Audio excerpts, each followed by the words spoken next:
Hi, Grandma here reading Adam of the Road, and today I'm reading chapter 17, Adam Meets Some Minstrels.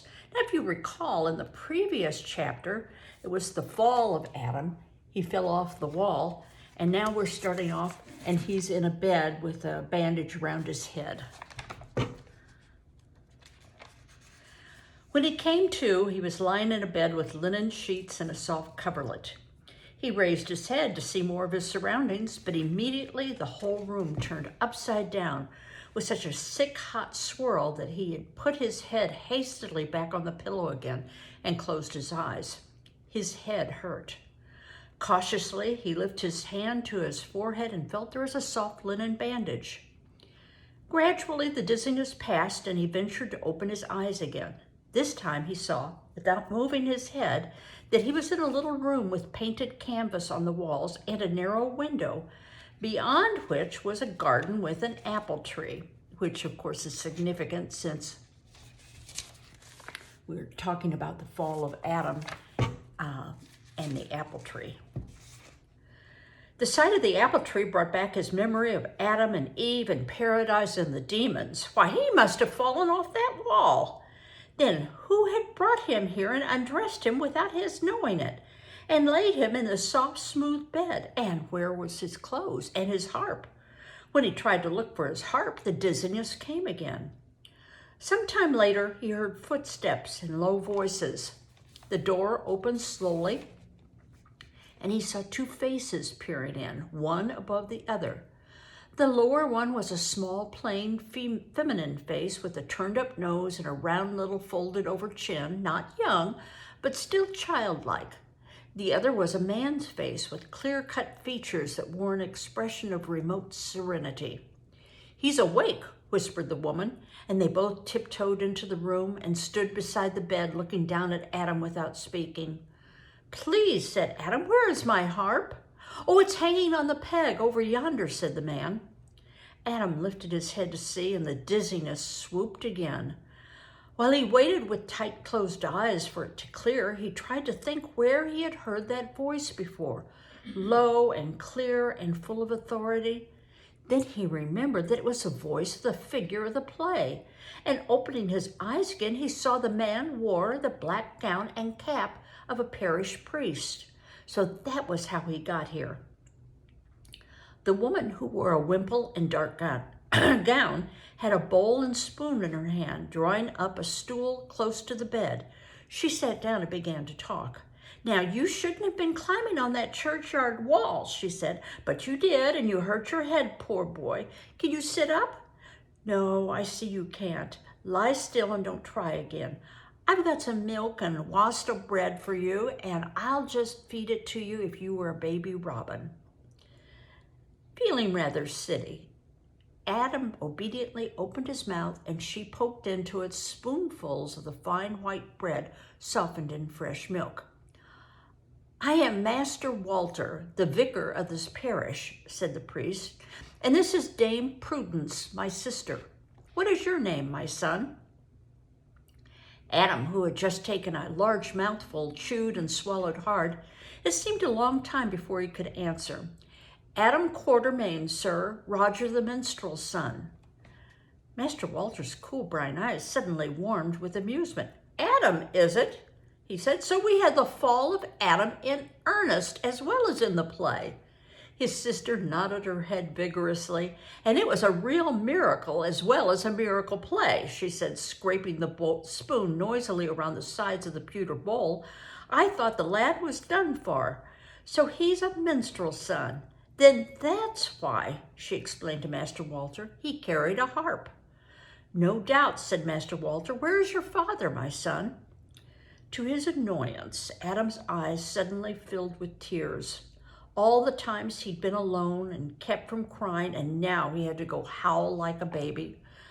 "I don't know," he answered quaveringly. "I've been hunting for him nearly 3 weeks. I've lost my dog, too." "Dear me, that is sad," said the priest sympathetically. "We must see what we can do to help you. The first thing is to mend your head. Lie still and sleep a while." It was many days before Adam was up and about again. A broken head is no joke. He lay as patiently as he could in the fine bed, while his mind went tramping over the white tracks in the chalk downs, searching for Roger. Sometimes he longed so keenly for Nick that he could almost feel his silky head butting itself under his palm as he to be petted. Dame Prudence and Master Walter were endlessly kind to him. He knew that they came to love him, but he felt so much gratitude toward Dame Prudence and so much respect for Master Walter that he was never quite comfortable with either. Dame Prudence let him have the harp on the bed with him, and Master Walter lent him a book in which, written out in a clear black hand and decorated with gold and blue and scarlet, were stories of the saints. It was all in Latin, and Adam had already forgotten most of the Latin he'd learned at St. Albans, but it pleased Master Walter so much to come in and find him reading instead of harping that he would work away manfully at the hard words until his head ached again. September passed and October came. The leaves of the apple tree outside the window turned yellow, and a damp mist wrapped them around. Rain poured down and they fell, first in flocks and then by ones and twos. When the sun came again, it shone on a robin perched on a bare branch, singing his autumn song. When at length Adam could sit up without getting dizzy and the bandage was off his head, Dame Prudence brought him an armful of clothes and told him to get dressed. Adam was delighted. He scrambled into his coat and breeches, which had been washed and neatly mended, into his hose and his shoes, which had been patched and oiled so that they were almost as good as new. When he came to his outer clothes, he stopped and frowned. Here was a surf coat of lee brown wool, a white coif to tie under his chin, and a hooded cloak lined with gray. Good warm garments, all of them, but depressingly sober. Nobody would know he was a minstrel when he was in these things on. He put them on nevertheless, for he had nothing else, and went to find Dame Prudence and ask for his own clothes back. "Well, now you look like a Christian," she said approvingly. "I gave your old surcoat away. It was ragged and faded and too gaudy anyway." Adam looked at her aghast. Roger had brought him that gay striped surcoat from France. What if it was ragged and faded? It was a minstrel's coat, and this was the costume of a parish clerk. As if answering his thoughts, Dame Prudence went on complacently. "Our parish clerk outgrew these clothes before he wore them out. It would please Master Walter if you were to help the clerk with his duties. Then later, perhaps, when Cuthbert has gone to the university, you could take his place." "But I'm a minstrel, not a clerk," protested Adam, "and I have to find my father." "Oh, yes, of course," said Dame Prudence brightly. "But this may take some time, and you will wish to help here as you can. Go out into the sunshine now. The color is all gone from your cheeks, and even your freckles have faded." The garden was enclosed with a high wall. A red rose still bloomed in a sunny corner, and gossamer lay on the grass like fairy washing spread out to dry. Overhead, white clouds went sailing in a deep blue sky. Adam walked forlornly up and down the paths and over the stake-strewn furrows of the vegetable garden, feeling weak in his knees and very low in his mind. He looked in the barn and sniffed the fragrant hay. He stroked the long nose of a horse that hung its head over the stable door. He peered into the dairy and then into the kitchen where preparations for dinner was going forward with a great odor of fish, for it was Friday. At dinner, Adam sat next to Cuthbert, the parish clerk. "I'm to help you," said Adam. "What do you do?" "I take care of the church. Then at Mass I carry the holy water and sometimes read the epistles and responses. Master Walter has been teaching me, and when I'm old enough, I'm going to take orders. Sometime when Master Walter goes to visit the sick, I follow him with bell and candle." Now that means he plans on studying for the priesthood. That's what take orders means. I could do that, said Adam, cheering up a little. It sounded rather like a procession. And if they have any more miracle plays, I could play the demon. Oh, you better sweep the floor and polish the candlesticks, said Cuthbert. Oh, I could do that, agreed Adam with a sigh, in the mornings, and then go look for Roger the rest of the day. Besides, Master Walter and Dame Prudence and Cuthbert, an old man was there for dinner, who'd come with a message from the hospital at St. Cross. When they had all finished eating, Adam unslung his harp from his shoulder. He would do whatever they wanted him to do to show his gratitude, but he would also give his own gift of song and story. Would you like some minstrelsy? He said. Taking the silence in the room for acceptance, he plucked his harp strings and sang, as persuasively as he knew how, the song of the Irish minstrel. I am of Ireland, and of the holy land of Ireland. Good sir, pray I thee, for of Saint Charity, come and dance with me in Ireland. That, he thought, ought to get them in the spirit of it. The boy has a beautiful voice, said Mr. Walter. Such a voice is a gift of God and should be used in God's service. Well, isn't it God's service to make people merry? Asked Adam. Master Walter cleared his throat, and the parish clerk answered first. No, he said flatly. Adam sang the cuckoo song next. The monks of Reading, said Dame Prudence, have put better words to that tune, holy words. Master Walter sat with his elbow on the table and his hand shielding his eyes in a thoughtful way he had.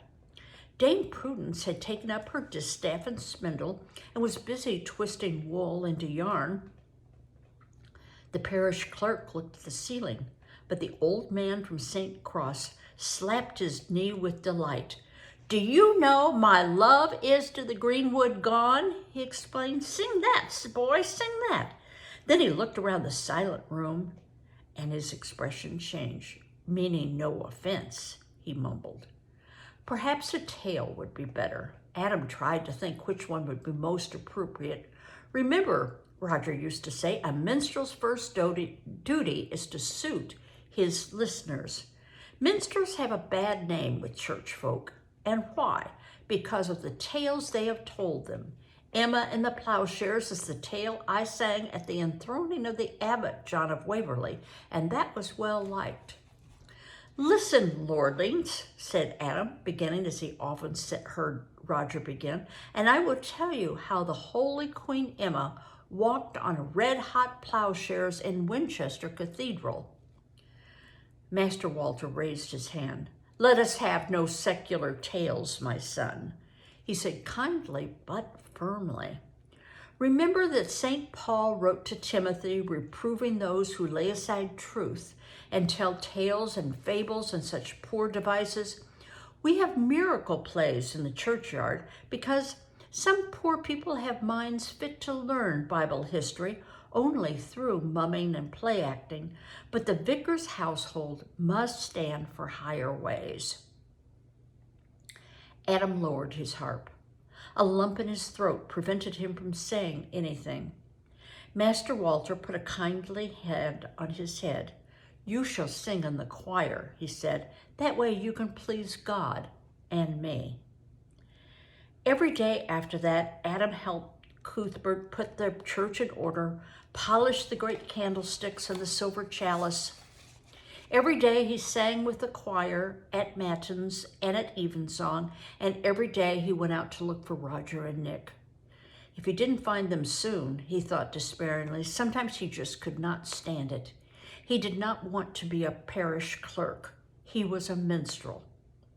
The fair was gone from St. Giles Hill now, and most of the minstrels and tumblers with it, but still travelers came to the inns, and Adam kept hoping that at one or another of them, or among the crowd on Sheep Street, he would find Roger looking for him. One day at a miserable alehouse in a back alley, he met a little band of minstrels and tumblers, a man and a woman, and two lads of 15 or so. It was a raw, cold day with sudden gusts of rainy wind, and for all his warm clothes, he felt chilled to the marrow. They, in fluttering tunics, thin with wear, were much more pinched than he. They hovered over the fire so closely that they were all but kneeling in the ashes. Cold and thin and hungry looking, they yet had an easy friendliness and a gaiety that went to Adam's heart. There was a dog, too, a skinny, restless little greyhound that kept jumping about. If anyone stretched out an arm for him, he jumped over it and tickled him behind the ears. Oh, Adam patted his head and tickled him behind the ears. He sat down in front of Adam and scratched impatiently at his leg with a sharp paw if he stopped for a moment. One of the boys had a tabor, and the woman a wry-necked flute, the man a pipe. The other boy turned somersaults and walked on his hands. He was so tall and thin that it seemed as if he might break himself in two, or tie himself in knots that he could not untie. They all performed for Adam, and Adam played on his harp and sang for them. "You can harp," said the young boy admiringly. "No one would ever think to look at your clothes that you were a minstrel." "I am the son of Roger Quatermain," said Adam proudly.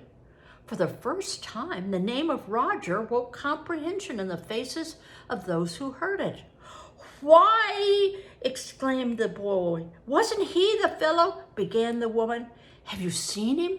cried Adam. "Where was he? How long ago? Tell me." "Oh, it was 2-3 weeks ago," said woman. "At Giles Fair it was, at the Court of the Dusty Feet. Roger was there in dispute with another minstrel. I don't remember his name, a little dark fellow." "Did he have a red spaniel? Was his name Jenkin?" "Jenkin, that was it. And it was all about this spaniel dog, the dispute. They got into a regular fight at the fair and got haled into the court for it. Roger says the dog was his, and this Jenkin swears he traded a horse for it. Roger said he doesn't want the horse, he wants the dog. He admits it's a good horse, but lame, though that wasn't why he didn't want it. It was all mixed up. I forget the ins and outs. He said the dog belonged to his boy," put in the thin boy. "Yes, that was it, but he said he'd lost the boy. Everyone laughed to see a man claiming he'd been cheated because he got a war horse instead of a little spaniel dog." "How did it come out?" persisted Adam, almost frantic with suspense. "Did he get the dog back?" "No, why should he?" said the man. "All the court had to go on was what the two said. Jenkin had the dog, and possession is 9 points of the law." The magistrate told Roger to go on back to Burford Bridge and get his horse and think himself lucky. Did he go? "I suppose so. He had to leave Winchester. The magistrate told him there wasn't room for the two of them." "How you look, boy. What's wrong?" "Oh," cried Adam, "that was my dog, Nick. And now he's lost and Roger's gone. And I don't know where he is." "Your dog? How did Jenkin get it if it was yours?" Adam told them. He told them how he had followed Jenkin and Nick, how he had swum the way, about John Ferryman and Jill, about Don Williams and the robbers, and Sir Adam, and about the fall of Adam. "Roger was here," he finished with a wail, "and Nick, and all the time I was in bed with a broken head." "What we've got to do," said the woman, and Adam began to feel better right away, hearing her say "we" instead of "you, "is try to think what Roger would be most likely to do. He'd go back to Burford Bridge and get the horse, wouldn't he?" They all nodded. "Then he was Sir Edmund's man, you say. He'd be expected back at the Delisle house for Christmas, wouldn't he?" "Yes, but he'd look for me first." "Oh, of course he would." "But see here, he's been looking, hasn't he? He came to Winchester and looked high and low without finding you. But maybe he'd think this way. He'd know you knew he had to go back to Sir Edmund for Christmas. He'd maybe think you'd gone to London instead of Winchester after all, and he'd follow you there. Isn't that logical?" They nodded again, And the man thumped his palm with his fist. "I believe you've hit it, Mother," he said. "Now I've got an idea too. We're going to London ourselves. Why don't we start right away? And Adam here can go with us. We could use a harp, all right. Can you do any tumbling, son?" "Not with my sore head," said Adam ruefully. He had already tried it in the garden. "But I can juggle knives. Look, lend me a knife, somebody." He took his own out of the case in his wallet, and the younger boy lent him one. He threw them up, and catching one while the other was in the air, making them turn over and over and come down so that he could grasp the handle. "Ooh, that's good. That'll do fine. Well, how about it?" Oh, to be out on the road, to be with minstrels, to be on Roger's trail again. "Oh, yes," he cried eagerly. "Oh, yes. I'm Jack Devisi, and this is Allison, my wife, and this lad is Lawrence, and the tiny one there is Andrew." Andrew, who was a half a head taller than any of them, grinned sheepishly. Adam thought of Dame Prudence and Master Walter. How kind they were, how good, how disappointed they were going to be in him. However, could he say goodbye to them? And if he did, would they let him go? He decided to write it instead. None of his new friends had parchment or pen. In fact, they all highly amused at the idea that they could have either of them. Adam went into a shop in Cheap Street, where the shops were open again, now that the fair was over, and bought a kerchief as a departing gift for Dame Prudence. Then he got a piece of parchment, borrowed a pen, and wrote her a note to go with the present. Andrew offered to leave it at the vicarage door and run right back. It had been a bad week for the Devises, and none of them had any money for dinner. They'd spent their last farthing for ale, as much for the chance to get warm by the fire as for the ale itself. Adam, after his purchase, still had a few pennies in his purse, so he paid for dinner for them all. It took all the money he had, but he did not care. They were minstrels together, and they were starting even. Early in the afternoon, they went through the north gate. The sky was gray, and a cold wind ruffled the pewter-colored river and bent the grasses on the banks. The road stretched before them. Adam felt excited and almost happy. Well, that turned out well, but he still has a serious head injury, so it'll be a while before he does any kind of tumbling. The next chapter is called Hue and Cry, and the picture has me a little puzzled. It looks like Adam is running away from somebody.